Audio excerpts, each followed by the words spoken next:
ಭಾಸ್ಕರ್ ಪ್ರಸಾದ್ ಅವರೇ ಭಾಸ್ಕರ್ ಪ್ರಸಾದ್ ಅವರೇ, ನಾನು ಸಾಕಿದ ಮಗಳು ಇಂಜಿನಿಯರಿಂಗ್ ಓದ್ತಾ ಇದ್ಲು. ಯಾವನೋ ಬಂದು ಕರ್ಕೊಂಡು ಹೋಗ್ತಾನೆ. ನಾನು ಗಿಳಿ ಥರ ಸಾಕ್ತಾ ಇದ್ದೆ, ಯಾವುದೊಂದು ಗುಡ್ಸ್ಲಲ್ಲಿರ್ತಾನೆ. ಅವ್ನು ಗೊತ್ತು ನಮ್ಮ ಜಾತಿಗೂ ಅವ್ರ ಜಾತಿಗೂ ಆಗೋದಿಲ್ಲ ಅಂತ. ನನ್ನ ಮುಂದೆನೇ ದಿಮ್ಮಂತ ಓಡಾಡ್ತಾನೆ, ನಮ್ಮ ಮನೆ ಮುಂದೆನೇ ಓಡಾಡ್ತಾನೆ. ಎಲ್ಲ ಒಂದು ಕಡೆ ಜೀವನ ಮಾಡ್ಕೊಂಡಿದ್ದ, ಅಲ್ಲೇ ಇರಬೇಕಾಗಿತ್ತು. ಅವ್ನು ಯಾಕೆ ಬಂದ? ಯಾಕೆ ನಮ್ಮ ಓಣಿಯಲ್ಲೆಲ್ಲ ಓಡಾಡ್ಬಿಟ್ಟು ನಾನು ಹೆಂಗೆ ಮಾಡಿದೆ ಅಂತ ಪೋಸ್ ಕೊಟ್ಟ ಅವನು? ಅವ್ನಿಗೆ ಯಾವ ರೈಟ್ಸ್ ಇದೆ ಇಲ್ಲೆಲ್ಲ ಓಡಾಡೋಕ್ಕೆ? ಗೊತ್ತು ತಾನೆ ನಮಗೂ ಅವ್ರಿಗೂ ಆಗಲ್ಲ ಅಂತ, ನಮ್ಮ ಜಾತಿಗೂ ಅವ್ರ ಜಾತಿಗೂ ಮ್ಯಾಚ್ ಆಗಲ್ಲ ಅಂತ ಗೊತ್ತು ತಾನೆ. ಹೆಂಗೆ ಬಂದ ಅವನು? ಮೇಡಮ್, ಈಗ ಇಷ್ಟೆಲ್ಲ ಭಾಷಣ ಹೊಡಿತೀರಲ್ಲ, ಇದನ್ನು ಫಸ್ಟು ಈ ಮೂಲದಲ್ಲಿ ನೀವು ಸರಿ ಮಾಡಿ. ಈ ಜಾತಿ ಅನ್ನೋ ರೋಗ ಇದು ನೆನ್ನೆ ಮೊನ್ನೆದೇನಲ್ಲ. ಭಾರತ ದೇಶವನ್ನು ನಾವು ಪೌರಾಣಿಕವಾಗಿ ನೋಡಿದ್ರೆ ರಾಮ ಜಾತಿ ಕಾರಣಕ್ಕೆ ಸಮ್ಮುಖನ್ ಕೊಂದ ಅನ್ನೋ ಉದಾಹರಣೆಯನ್ನು ಇಟ್ಕೊಂಡು, ಅಥವಾ ಇನ್ಯಾರೋ ದ್ರೋಣಾಚಾರ್ಯ ಯಾರೋ ಏಕಲವ್ಯನ ಬೆರಳನ್ನೇ ಕಿತ್ಕೊತಾನೆ ಜಾತಿ ಕಾರಣಕ್ಕೆ ಅನ್ನೋದಾದರೆ, ಮತ್ತು ಇನ್ಯಾರೋ ಕರ್ಣನ ಜಾತಿ ಕಾರಣಕ್ಕೆ ಸ್ಪರ್ಧೆಯಿಂದನೇ ದೂರ ಇರ್ತಾನೆ ಅನ್ನೋದ್ರಿಂದ ಹಿಡಿದು ಅದಾದಮೇಲೆ ಬಸವಣ್ಣನ ಕಾಲದಲ್ಲಿ, ಬುದ್ಧನ ಕಾಲದಲ್ಲಿ, ಅಂಬೇಡ್ಕರ್ ಕಾಲದಲ್ಲಿ, ಕುವೆಂಪು ಕಾಲದಲ್ಲಿ, ಇವತ್ತಿಗೂ ಕೂಡ ಈ ಜಾತಿ ಇದೆ, ಇನ್ನು ಮುಂದಕ್ಕೂ ಇರುತ್ತೆ. ಈ ರೀತಿಯಾದಂಥ ಕೊಲೆಗಳು, ಈ ರೀತಿಯಾದಂತಹ ಅತ್ಯಾಚಾರಗಳು ಇದೇನು ಹೊಸದೂ ಅಲ್ಲ, ಮತ್ತು ಇವತ್ತೇನು ಕೊನೆ ಆಗ್ಬಿಡೋದಿಲ್ಲ. ಆದರೆ ಇದರ ಜವಾಬ್ದಾರಿಯನ್ನು ಇಡೀ ನಾಗರಿಕ ಸಮಾಜ ಹೊರಬೇಕು. ಇದು ಯಾವುದೋ ಒಂದು ಜಾತಿಯವರು ಮಾಡಿದ್ರು ಅಂತ ಒಂದು ಜಾತಿಗೆ ಮಾತ್ರ ನಾವು ಬ್ಲೇಮ್ ಮಾಡೋಕ್ಕೆ ಆಗೋದೇ ಇಲ್ಲ. ಇಡೀ ನಾಗರಿಕ ಸಮಾಜಕ್ಕೆ ಇದ್ರ ಜವಾಬ್ದಾರಿಯನ್ನು ಕೊಡಬೇಕಾಗ್ತದೆ. ಮತ್ತು ಯಾಕೆ ಅಂತಂದರೆ, ಇವತ್ತೇನು ಅವ್ನು ಕೊಲೆ ಮಾಡಿದ್ನಲ್ಲ, ಈ ಸಮಾಜ ಎಷ್ಟು ಅಪರಾಧವನ್ನು ಮಾಡ್ತಾ ಇದೆ ಅಂತಂದರೆ, ಅವನ ಮಗಳನ್ನ ಒಬ್ಬ ಮಾದಿಗರವನು ಮದುವೆಯಾಗಿ ಕರ್ಕೊಂಡೋಗಿದ್ದ ಕೂಡಲೇ ಅವ್ನು ಸುತ್ತ ಇದ್ದಂಥ ಸಮಾಜ ಅವನನ್ನು ಸುಮ್ಮನೆ ಇರೋದಕ್ಕೆ ಬಿಡೋದಿಲ್ಲ. ಹೋಗಲೇ ನಿನ್ನ ಮಗಳನ್ನ ಮಾದಿಗರನ್ನು ಕರ್ಕೊಂಡೋದ ಅಂತ ಕೆಣಕೋದಕ್ಕೆ ಶುರು ಮಾಡ್ತಾರೆ. ಎಲ್ಲವನ್ನು ಮಾದಿಗರು ಅಂದ್ರೆ ಜಾಂಬಿಗಳ?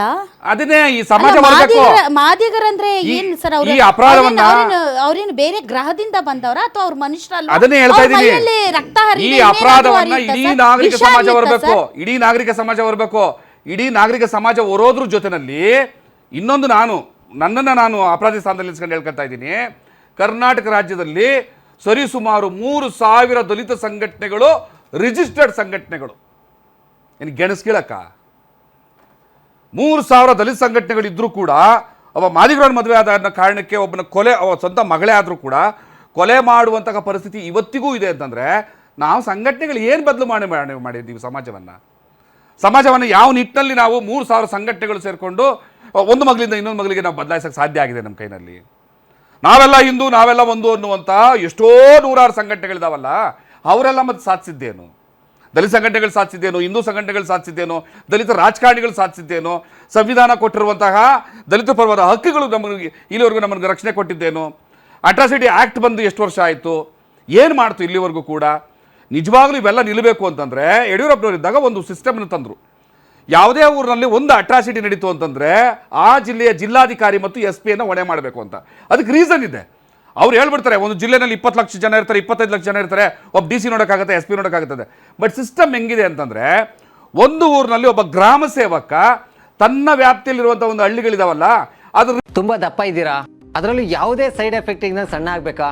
ಎಷ್ಟೋ ಜನ ಹೇಳ್ತಾ ಇದ್ರಿ, ಸರ್ ನಾನು ಜಿಮ್ಗೆ ಹೋಗ್ತಾ ಇದ್ದೀನಿ ಆದ್ರೂ ಸಣ್ಣ ಆಗ್ತಾ ಇಲ್ಲ ಸರ್, ವರ್ಕೌಟ್ ಮಾಡ್ತಾ ಇದ್ದೀನಿ ಆದ್ರೂ ಸಣ್ಣ ಆಗ್ತಾ ಇಲ್ಲ ಅಂತ ಹೇಳ್ತಾ ಇದ್ರಲ್ಲ. 100% ಯಾವ ಜಿಮ್ಗೂ ಹೋಗ್ದಂಗೆ ವರ್ಕೌಟು ಮಾಡ್ದಂಗೆ ನೀವು ಸಣ್ಣ ಆಗ್ಬೋದು. ಪ್ರತಿದಿನ ಬೆಳಿಗ್ಗೆ ಸಂಜೆ 2 ಟೈಮ್ ನಮ್ಮ ಜೀನಿ ಸ್ಲಿಮ್ನ ಯೂಸ್ ಮಾಡಿ ಯಾವುದೇ ಸೈಡ್ ಎಫೆಕ್ಟ್ ಇಲ್ದಂಗೆ ನೀವು ಸಣ್ಣ ಆಗ್ತೀರಾ. ಯಾಕೆಂದ್ರೆ ಜೀನಿ ಸ್ಲಿಮ್ಮು ಒಂದು ಉತ್ತಮ ಆಹಾರ. SC/ST ಸಮುದಾಯದ ಮೇಲೆ ನಡೆಯುವಂಥ ದೌರ್ಜನ್ಯ ತಡೆ ಕಾಯ್ದೆ ಬೇರೆ. ಹೌದು. ದೌರ್ಜನ್ಯ ಯಾವಾಗ ಆಗುತ್ತೆ ಸರ್? ಜಾತಿ ತಾರತಮ್ಯದ ಮೇಲೆ ಅಮಾನವೀಯ ಅಪರಾಧ ಎಸಗಿದಾಗ. ಹೌದಾ ಸರ್? ಜೊತೆಗೆ ಬಾಳಲ್ವಲ್ಲ ಸರ್, ಅವ್ರದ್ದೇ ಕೇರಿ ಬೇರೆ ಇರುತ್ತೆ, ಇವ್ರದ್ದೇ ಕೇರಿ ಬೇರೆ ಇರುತ್ತೆ. ಅವ್ರು ಇಲ್ಲಿಗೆ ಬರಲ್ಲ, ಇವ್ರು ಅಲ್ಲಿಗೆ ಹೋಗಲ್ಲ, ಅವ್ರ ಮನೆಗೆ ಇವ್ರು ಬರಲ್ಲ. ಇದೇನು ಸರ್? ಈಗ ನೋಡಿ ಸರ್, ಸತ್ಯ ಅಮ್ಮ ಕೆಣಕ್ತಾರೆ ಜನಗಳು. ಅವನ್ನ ಒಳ್ಳೆ ಮನುಷ್ಯನ್ನೇ ರಾಕ್ಷಸನ್ ಮಾಡೋದು ಸುತ್ತಮುತ್ತ. ನಾಚಿಕೆ ಆಗಲ್ವಾ ನಿನ್ಗೆ? ನಿನ್ ಮಗಳ ಅವನ ಜೊತೆಗೆ ಹಂಗ್ ಮಾಡ್ತಾರಮ್ಮ. ಹಳ್ಳಿಗಳ ಕಡೆ ಇದು ಬಹಳ ಕಾಮನ್ ನಡೆಯುತ್ತೆ. ಅವ್ನಿಗೆ ಯಾವ ಮಟ್ಟಕ್ಕೆ ರೋಷ ಬರುತ್ತೆ ಅಂದ್ರೆ, ನಾನು ಜೈಲ್ಗೆ ಹೋದ್ರು ಪರವಾಗಿಲ್ಲ. ಊರಿನಲ್ಲಿರೋ 4 ಜನ ಅವ್ನಿಗೆ ಏನ್ ಹೇಳ್ಬೇಕು ಅಂತಂದ್ರೆ, 4 ಜನ ಯಾರು ಸರ್? ಇವತ್ತು ಅವ ಜೈಲಿಗೆ ಹೋಗ್ತಾನ, ಪ್ರಕಾಶ್ ಗೌಡ ಬರ್ತಾನ, 4 ಜನ ಹುಡುಗನಿಗೆ ಸುಧಾರಿಸ್ತಾರೆ. 4 ಜನ ಎಲ್ಲಿರ್ತಾರೆ ಸರ್? ಅವ್ರು 4 ಜನ ನಾವು ಸುತ್ತಮುತ್ತ ಇದ್ದೀವಲ್ಲ, ನಾವೇ 4 ಜನ. ಈಗ ಸರ್ ವಿವೇಕಾನಂದ ಇದ್ದಾರೆ, ಹೆಂಡತಿಯನ್ನ ಕಳೆದುಕೊಂಡಂತಹ ಹುಡುಗ ಈಗ ನಮ್ಮೊಂದಿಗೆ ಹುಬ್ಬಳ್ಳಿಯಿಂದ ನೇರ ಸಂಪರ್ಕಕ್ಕೆ ಬಂದಿದ್ದಾರೆ. ವಿವೇಕ, ಹೆಂಗದಿರಪ್ಪ? ಹೆಂಗದಿರ್ರಿ? ಮೇಡಮ್ ಆರಾಮಿದ್ದೀರಿ? ಎಲ್ಲ ಹಾ ಮೇಡಮ್. ಅಲ್ಲ, ನಾನು ಆ ಹುಡುಗಿನ ಪ್ರೀತಿ ಮಾಡಲೇಬಾರ್ದಾಗಿತ್ತು, ನಾನು ತಪ್ಪು ಮಾಡಿದೆ ಅಂತ ತಮ್ಗೆ ಅನಿಸ್ತಿದೆಯಾ? ಮೇಡಮ್ ಇಲ್ಲ ಮೇಡಮ್, ಅನ್ಸಿಲ್ಲ ಮೇಡಮ್. ಒಬ್ಬ ಮೇಲ್ಜಾತಿಯ ಹುಡುಗಿಯನ್ನ ನಾನು ಪ್ರೀತಿನೇ ಮಾಡಬಾರ್ದಾಗಿತ್ತು. ಪ್ರೀತಿ ಅನ್ನೋದು ಕೆಳಜಾತಿಯವರಿಗೆ ಶಾಪ. ಅವ್ರು ಮನುಷ್ಯರಲ್ಲ, ಅವ್ರು ಪ್ರೀತಿ ಮಾಡಬಾರ್ದು. ಪ್ರೀತಿ ಅನ್ನೋದಕ್ಕೆ ಅವರು ಹಕ್ಕುದಾರರಲ್ಲ ಅನ್ನೋದು ಅರ್ಥ ಆಗಿದೆಯಾ ತಮಗೆ?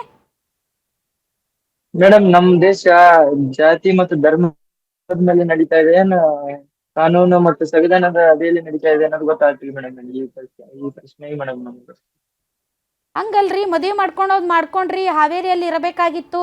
ಹಾವೇರಿ ಬಿಟ್ಟು ಎದಕ್ಕೆ ಬಂದ್ರಿ? ಬೇಕಂತ ಬಂದ್ರೆ? ಅಲ್ಲ, ನಿಮ್ಮ ಕೆರೆಯಾಗ ಮೇಡಮ್ ಓಡಾಡೋದು ಬಿಟ್ಟು ಲಿಂಗಾಯತರ ಕೆರೆಯಾಗ ಯಾಕೆ ಓಡಾಡಿದ್ರಿ? ಗೊತ್ತಾಗಿಲ್ಲ ಮೇಡಮ್ ನಿಮ್ಗೆ? ನಾನು ಸ್ವಲ್ಪ ಮಾತಾಡ್ಬಿಡ್ತೇನೆ. ಹಾ ಮೇಡಮ್ ಮಾತಾಡ್ತೇನೆ ನಾನು ಸ್ವಲ್ಪ. ಮಾತಾಡ್ರಿ.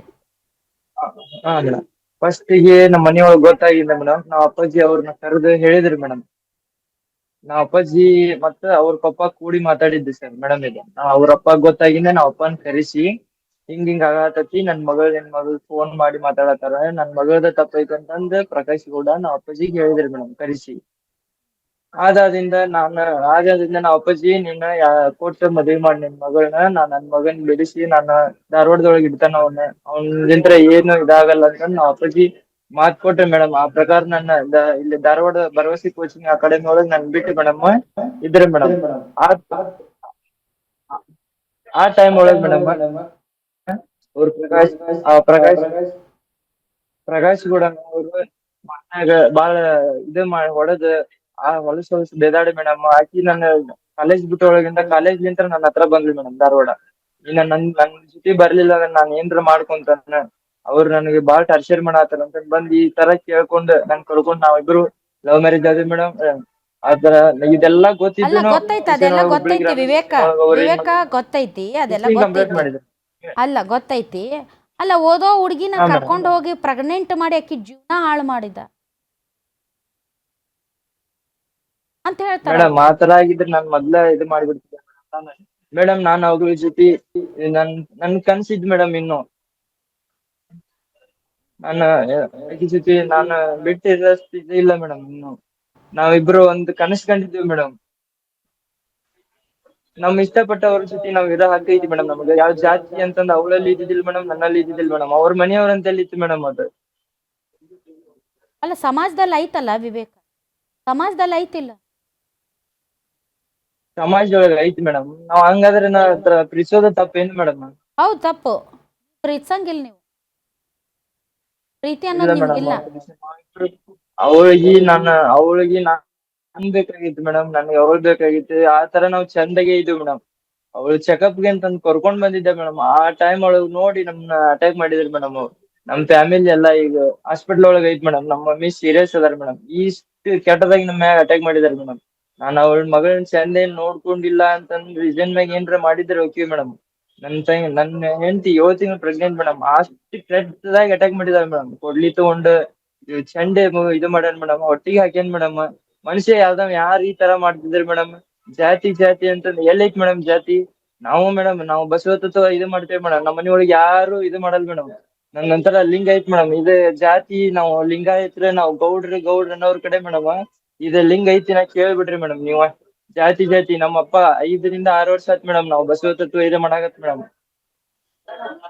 ಜಾತಿ ಅಂತಂದ್ ಮಾತಾಡ್ತಾರ ಮೇಡಮ್ ಇವ್ರು. ಜಾತಿ ಇದ್ದವ್ರ ತಿನ್ನಾತಾರ ಮೇಡಮ್ ಈಗ.